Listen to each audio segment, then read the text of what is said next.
الخامس مرتبط بموضوع إضراب الطلبة الداخليين. الكلمة لأحد أعضاء فريق التجمع الوطني الأحرار المحترم. شكرا سيد الرئيس. إخواني المستشارين، سيد الوزير، إخواني المستشارين، إخوتي المستشارات، كما هو معلوم دشن الأطباء الداخليون منذ مدة إضرابا موسعا احتجاجا على مسودة القانون الجديد الذي تستعد الحكومة لإخراجه والذي يتعلق بالخدمة الوطنية الصحية. سؤال: أين وصل الحوار الذي دشنته الحكومة مع هذه الشريحة؟ وما هي الإجراءات التي اتخذتموها لحل هذه المشاكل؟ شكرا. دفعة واحدة.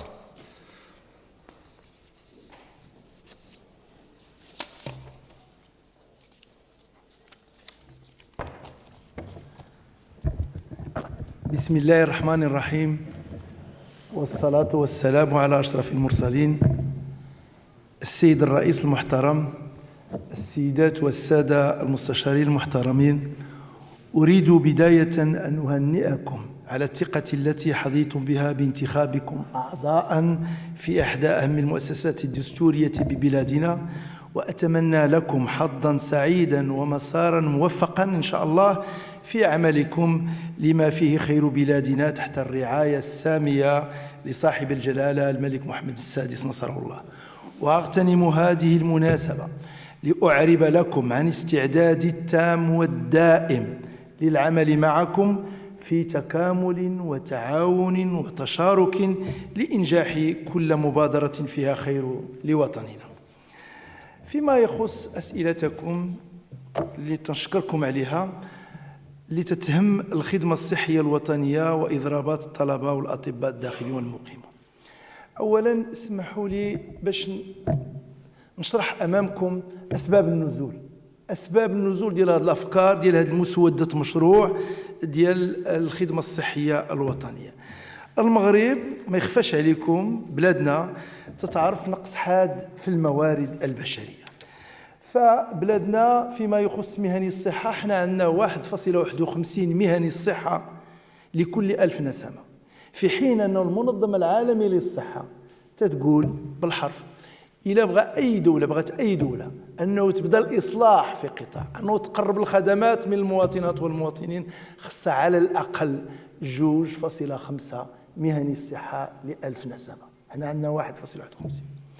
النقطة الثانية فيما يخص هذا الخصاص، حنا عندنا خصاص في الكيف كذلك، كما وكيفا.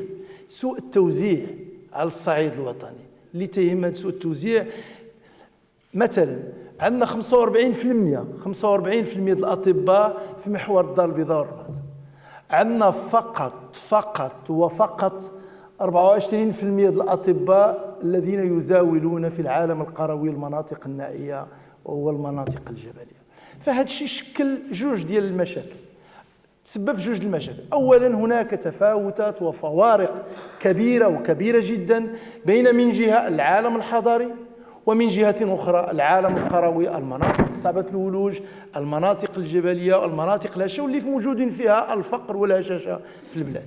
ثانيا سبب هو إغلاق أكثر من 100 مستوصف مراكز الصحة واللي تتعرفوها أنتم. ومنين تتغلقوا المراكز الصحيه ومنين ما كيكونوش الاطباء بالنقص العددي، فما يمكنناش ننجحوا واحد النظام اللي عطى التعميم ديالو صاحب الجلاله مثلا واللي تستافدوا منه الفئات الفقيره والهشه، هي نظام الرميد. إلا مشى لقى المستوصف مسدود، إلا مشى ما لقاش الطبيب رغم مثلا تواجد إلا كانت الأدوية موجودة، شكون اللي غادي يتكلف تخزين هذه الأدوية؟ شكون اللي غيعرف يوزع الأدوية؟ شكون اللي غيعرف مدة صلاحية الأدوية إلى آخره؟ فهذا الشيء كلشي جعل لنا وكذا مشاكل. فجينا كوزارة الصحة نلقاو حل، اقتراح حل من الحلول. فما خصناش ناخذوا الخدمة الصحية الوطنية بوحدها. هذا الاقتراح، هذا الحل جاء في إطار استراتيجية وطنية، استراتيجية حكومية اللي مرتكزة على 3 المحاور مندمجة ومتكاملة. ما خصناش ناخذوا كل واحد اللي فيها 3 المحاور تنشدوا منها غير الخدمة الوطنية وتنبقاو. المحور الأول هو ما يمكنش نزيدوا القدام في هذا الموضوع هذا بدون رفع عدد المناصب المالية اللي تعطى لوزارة الصحة. فأنا تنظن بكل تواضع أنه كاين مجهود حكومي. كل عام دابا هذا العام مثلا حوالي دزنا بدينا ب 3600 منصب، دائما تنوصلوا ل 4000 4100 4200. هذا العام عندنا 2000 في القانون المالي اللي غيجيكم فيما يخص المستشفيات العموميه، زائد 1200 اللي بدات كمناصب ماليه للمستشفيات الجامعيه. هي 1200 2000 هي 3200، ودائما تيتزاد لنا في اواخر السنه 400 500 6 منصب مالي. مجهود غير كافي صحيح، لان الخصاص كبير جدا. المحور الثاني هو قلنا إلا بغينا نمشيو في هذا الاتجاه انه المواطنين الاطباء ديالنا الشباب غيمشيو لهذه المناطق، خصهم لابد من التجهيزات البيوطبيه. فانا طبيب قبل ما نكون وزير، ما يمكنش الطبيب ماشي هو البلوزه والستيلو، الطبيب خصو الامكانيات، حنا كنا عارفين هذا الشيء. فكان لابد لزاما علينا نشوفوا شنو هما هذه المستوصفات، شنو هما هذه الاماكن البعيده اللي خصها. فمشينا درنا عمليه حسابيه، وجيت انا شفت رئيس الحكومه السيد رئيس الحكومه المحترم، فقلت له الا بغينا هاد الناس يتجهزوا بليكوغراف بلو سي جي بلي زوتومات ديال التحاليل البيولوجيه، اكثر من هذا قلنا كل اقليم باش ما يبقاش الانسان ينقز يمشي يجي يدير ليغام في الرباط يدير سكانير في اقليم اخر الى اخره، كل شيء هادشي غيتجهز. خصنا بالضبط 985 مليون درهم، حوالي مليار درهم. فمليار درهم تعطات لنا هاد في هاد الميزانيه هادو، غادي يجي الميزانيه امامكم مليار درهم لهاد المناطق باش يتم تجهيزات شراء التجهيزات البيوطبيه. اكثر من هذا كاين هناك برنامج تقليص الفوارق الترابيه والجماعيه في العالم القروي 2016 2021 اللي تحت رعايه وزاره الداخليه ووزاره الفلاحه، اللي تتهم اكثر من 18000 حوالي 18000 دوار اللي بواحد الغلاف مالي ديال مليار و400 مليون، واللي وزاره الصحه تتشارك فيه، غتبدا تشارك فيه ب من هذه السنه. كل سنه وزاره الصحه 100 مليون درهم. مشينا في هذه الخطه انه خصنا نوفروا وسائل العمل. اخيرا المحور الثالث اسباب النزول هو هذه الخدمه الصحيه الوطنيه. اولا قبل ما هذه مسوده مشروع، افكار، ليست مشروع. ما كانش اللي رجع البوابه ديال وزاره الصحه غيلقى هذا الشيء اللي تنقول. ما نبقاوش نقولوا شي حاجه اللي ما عرفناهاش، ما عمرنا وصلنا قانون، حنا جاي لهذا الشيء وليس الخدمه. ثانيا سميتو الخدمه الصحيه الوطنيه، ما عرف منين خرجت هذه الكلمه الخدمه الصحيه الاجباريه، ما كايناش.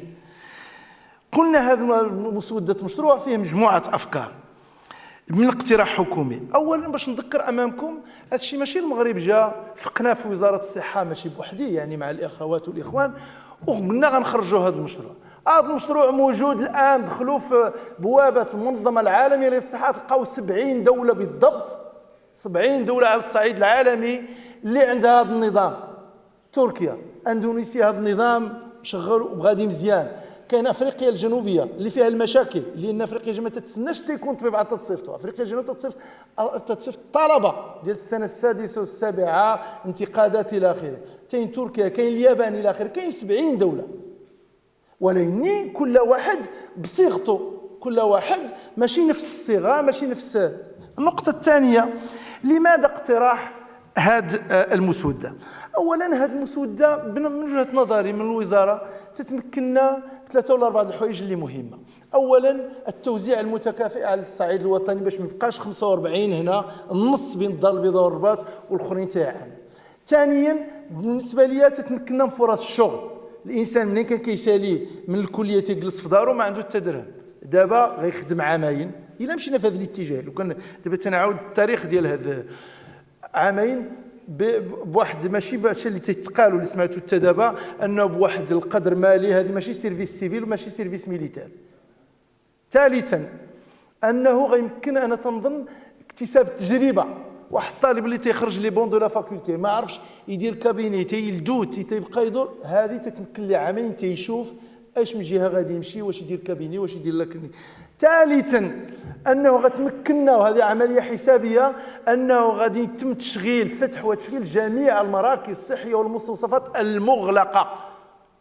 غتمكن اكثر من هذا، ماشي غير المخلع، حتى المراكز الصحيه اللي فيها غير الممرضين غيكونوا مع اطباء، وغيمكننا اخيرا من انجاح نظام المساعده الطبيه الرميد اللي تيناديو به كلشي، اللي المغاربه تيناديو به، واللي انتم السيدات والساده المستشارين والساده النواب كذلك.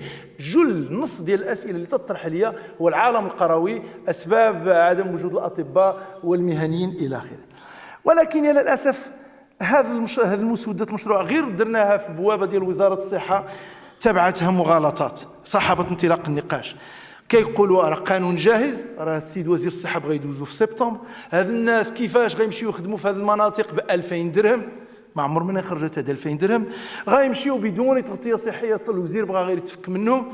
واخيرا ربما هاد الناس سيحرمون من اجتياز مباراه الاقامه، بغاو يصيفطوهم باش يسدوا عليهم. هادشي كلشي ما كاين منه والو. وخرجنا بيانات، خرجنا توضيحات، قلنا انه هذا النقاش ديال المسوده غيبقى مع جميع الفرقاء وناخذوا الوقت الكافي ديال النقاش. النقطه الثانيه قلنا خصنا نبقى حوار واسع ومسؤول وجاد. قلنا الناس اللي غيمشيو تما غتكون عندهم اجره كامله، يعني الا كان سبيسياليست غيشد له سالير دو سبيسياليست، الاجره ديال لو جينيراليست يشد الاجره ديال الطبيب العام. ما كاينش اكثر من هذا. مشينا في نقاش مع وزاره الماليه حتى لي بريم دو زون، فوقاش ما كان بعيد فوقاش ما يتزاد ليه لي بريم. نقطه اخرى قلنا غيمشيو بتغطيه صحيه تكلف بها وزاره الصحه. ثالثا قلنا عندهم الحق يدوزوا ماشي غير مباراه الاقامه، اي مباراه اخرى في الوظيفه العموميه خصهم. نقطة أخرى قلنا الأقدمية ديال العامين اللي غيدوزوها تما، هذاك عامين غتحسب لهم كأقدمية في الترقي وكذلك في التقاعد. فكان هذا رغم هذا الشيء أخيرا أكدنا أن النقاش ياخذ الوقت الكافي، وحنا متقبلين أنه هذا الشيء ننتقدوه ونعدلوه وحتى نحذفوه إلا كان في أي وما ندفعوش في يعني في لو سيركوي دادوبسيون مسطرة المصادقة حتى يكون بيناتنا التوافق بين جميع الفرقاء والطلبه، ما نديروا حتى حاجه تنتوافقوا. وهذا الشيء ماشي اليوم، هذا الشيء راه وقعنا عليه واحد المحضر امامكم يوم 28 سبتمبر، هذه شهر نقراه لكم بالحرف، فيما يخص ملف الخدمه الصحيه، هذا مكتوبه باليد، والتوقيعات ديال الكل ديال الطلبه، تنسيقيه الطلبه ديال تنسيقيه الداخليين والمقيمين وديال وزاره الصحه. اش كيقول هذا الشيء؟ فيما يخص ملف الخدمه الصحيه الوطنيه، مسودة المشروع تحمل أفكارا تقنية ولم يتم وضعها للمصادقة. ثانيا أن الوزارة ستأخذ الوقت الكافي للنقاش حول مسودة المشروع التي تعتبر قابلة للتعديل والحذف. أكدوا بغاو يحذفوها، قلنا لهم مع تقديم مقترح بديل، مع تقديم مقترح. ثالثا أن عرض مسودة المشروع على المصادقة لن يتم إلا بعد توافق بين وزارة الصحة وممثلي التنسيقية والطلبة إلى آخره. فهذا الشيء كان في 28. رغم هذا الشيء كل شيء اللي درنا عند كل محطة كانت الإجابة أنه كثيرا من المطالب معقولة قابلة للتنفيذ. تنقولوا هذا الشيء اللي تطلبوا معقول، لأن ما كانش غير هذه المسودة، بل بدأنا في أجراءاتها وتفعيلها. مثلا الرفع من قيمة التعويض عن مهام الطلبة، بدينا قبل ما يقولوها لنا هما، صيفطنا المرسومة من وزارة المالية هذه أكثر من عام. تسريع وتيرة صرف التعويض عن الحراسة والخدمة الإلزامية، مسودة مشروع الخدمة الصحية الوطنية حتى يكون التوافق والاقتراح مشروع بديل. أما فيما يخص النقط الأخرى كتبناها اليوم وقلنا فيما يخص النقط الأخرى العالقة فإن باب الحوار سيبقى مفتوحا للنقاش والتدارس إلى حين إيجاد حلول متوافق عليها. فقلنا لهم مرحبا بأي مطالب معقولة ممكنة ويمكن تطبق على أرض الواقع. الأسبوع الماضي تدخل السيدات والسادة الأساتذة الأجلاء يعني دور وساطة وضمانة بالنسبة للأطباء اللي كانوا شافوا السيد الرئيس، شافونا، وكان اجتماعات مع الطلبة مع الداخلين مع المقيمين مع الأساتذة. فتم اتفاق بين الطلبة والوزارتين، وزارة الصحة ووزارة التعليم العالي، واقتنع الطلبة للرجوع إلى مدرجات كلية الطب. هذا الاتفاق فيه جوج نقط مهمة اللي غنركز عليها. كاين النقطة الأولى، هذا الاتفاق هي نص تنقرأ الاتفاق على عدم طرح مشروع الخدمة الصحية الوطنية الحالي على مسطرة المصادقة. الحالي، يعني حنا نلتزم انه ما نسيفوش المشروع الحالي، يعني في صيغته الحالية، كاين لا سحب لا ما منين تنجيبوا هذا الشيء. ثانيا قلنا العمل على ايجاد حل بديل، وهذا كنا تناديو به وقعنا عليه يوم 28 سبتمبر. اما النقط الاخرى فهي نقط تقنيه اللي احنا متفقين عليها، معقوله، الرفع من قيمه التعويضات المهام قلتها، توسيع ارضيه التداريب الاستشفائيه الى اخره. فهذا الشيء اللي كاين، هذا الشيء اللي توصلنا ليه، ونتمناو انه يكون خير. شكرا لكم. فريق تجمع الوطني الأحرار. تفضل السيد المستشار. شكرا سيد الرئيس. السيد الوزير، إخواني المستشارين وأخواتي المستشارات. السيد الوزير المحترم، نشكركم على جوابكم ونتفهم أسباب نزول هذا السؤال. نعلم جيدا أن الغرض من هذا المشروع هو إنجاح مشروع وطني يتعلق بتحقيق مبدأ الصحة للجميع عبر استهداف الطبقة المهمشة. السيد الوزير المحترم، نحن مع الخدمة الوطنية الصحية وليس الإجبارية.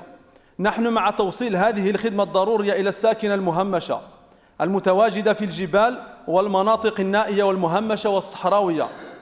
نحن مع توفير الإمكانيات، ونهنئكم كما نهنئ الحكومة التي خصصت 18 مليار فاصلة 8 درهم من ميزانية وزارة الصحة التي انتقلت من 8 مليار درهم سنة 2008 إلى 13 مليار فاصلة 8 درهم في ميزانية 2016، والتي تجاوزت المعدل الدولي. لكن سيد الوزير المحترم، نحن ضد تعنيف الطلبة الأطباء والطبيبات، وهم من خيرة أطر البلاد والصاهرين مستقبلا على صحة وسلامة المواطنين. نحن كذلك ضد تغييب الطلبة الأطباء من الحوار، بل أصبح من الضروري في عهد الدستور الجديد اعتماد المقاربة التشاركية في إقرار القوانين وهندستها. نحن كذلك مع توفير الإمكانيات المادية وتحفيز الطلبة الداخليين ماديا للقيام بأدوارهم، خصوصا أولئك الذين يشتغلون في المناطق النائية. السيد الوزير المحترم، نعرفكم جيدا أنكم رجل حوار، وأنكم حققتم الشيء الكثير للقطاع منذ توليكم هذه المهمة، كما أننا نقدر الإكراهات التي تعوق تقدمكم. فكان فريقنا التجمع الوطني الأحرار دائما من داخل قبة البرلمان يطالبكم بتوفير الأطر الطبية والتمريضية، خصوصا بالعالم القروي. نعرف أن حوالي 500 مركز صحي اليوم مغلق بعدما تم تجهيزه وبناؤه. المطلوب اليوم لا سواء من الحكومة في شخص السيد الوزير أو الطلبة الأطباء اللجوء إلى الحكمة في تدبير هذا الملف. في هذا الإطار أطلب من أبنائنا وبناتنا من هذه الشريحة وقف هذا الإضراب والدخول إلى الكلية وإلى المستشفيات لاستكمال دراستهم لما فيه خير مستقبل. شكرا سيد المستشار المحترم، انتهى الوقت. فريق الصفحة 86 من الاستراتيجية. الكلمة لكم الآن للتعقيب على التعقيبات.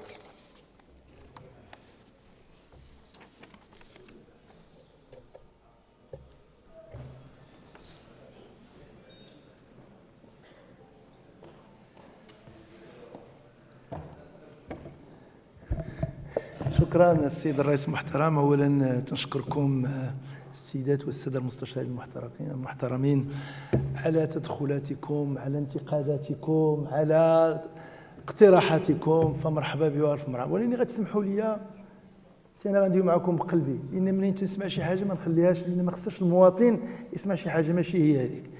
منين تنسمع في هذا المجلس الموقر ماذا تفعلون في اتفاق يوليوز، ماذا أنتم فاعلون في هذه، علاش الحوار.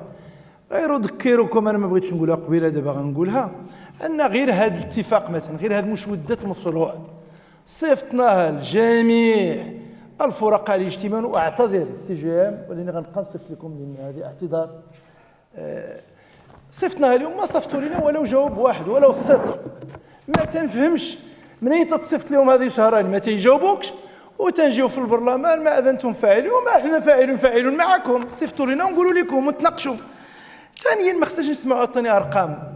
الدار البيضاء انا كنت عميد ديالها 12 سنه، ما فيهاش 260 استاذ، باش نكونوا واضحين، دا اكثر من 300 استاذ اللي كافي باش. النقطه الثالثه، احنا ماشي المستشارين المحترمين المشاكل الوزاره ورثناها، ما قلناش احنا ورثناها، ما عمرنا نقولها وما عمرنا نقول هذا الشيء. أي جميع الوزارات السابقة قامت بمجهود جبار كل وزير ولا وزيره ولا الناس اللي تيخدموا كل واحد تيديروا، كل واحد عنده واحد الاتجاه. ولكن ما يمكنلكش تقول لي شي حاجه انا ما قلتهاش. ديال تجي تقول هذه المشاكل ورثناها، ما ورثناهاش. اسمح لي، حتى حنا مسؤولين، حنا الناس مسؤولين. واخا كان اللي كان قبل مني تجي تاخذ المسؤوليه تتحملها الى اخر. اللي بغيت نقول اخيرا الا سمحتوا لي، اللي بغيت نذكر انه حنايا كوزاره ماشي متشبتين بواحد المشروع، ماشي متشبتين بواحد الصيغه ديال المشروع. حنا متشبتين بواحد الحاجه، متشبتين معاكم. خصنا نلقاو حلول ناجعه لهذه المناطق النائيه. عينا من الجواب الشفوي. البعض تيجي يعني قلت سيدي قلت انت دابا صافي الشفوي عينا منه.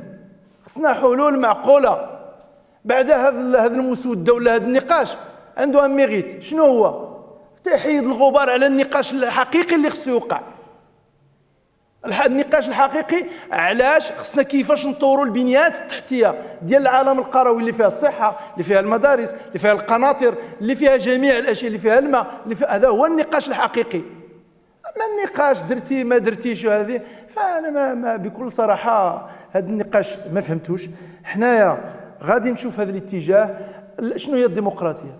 هي الانصات. اسمع لي نسمع لك، نكتب لك جاوبني، ماشي تجي تسخسخني هنا وانت ما جاوبتينيش. هذه شهرين فكره ضد فكره، استراتيجيه ضد استراتيجيه، حتى نوصلوا لشي حاجه.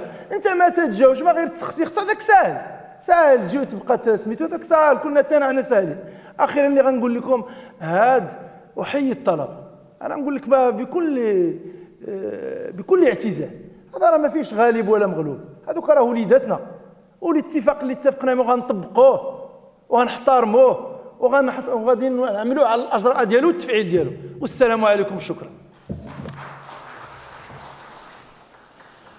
شكرا للسيد الوزير المحترم.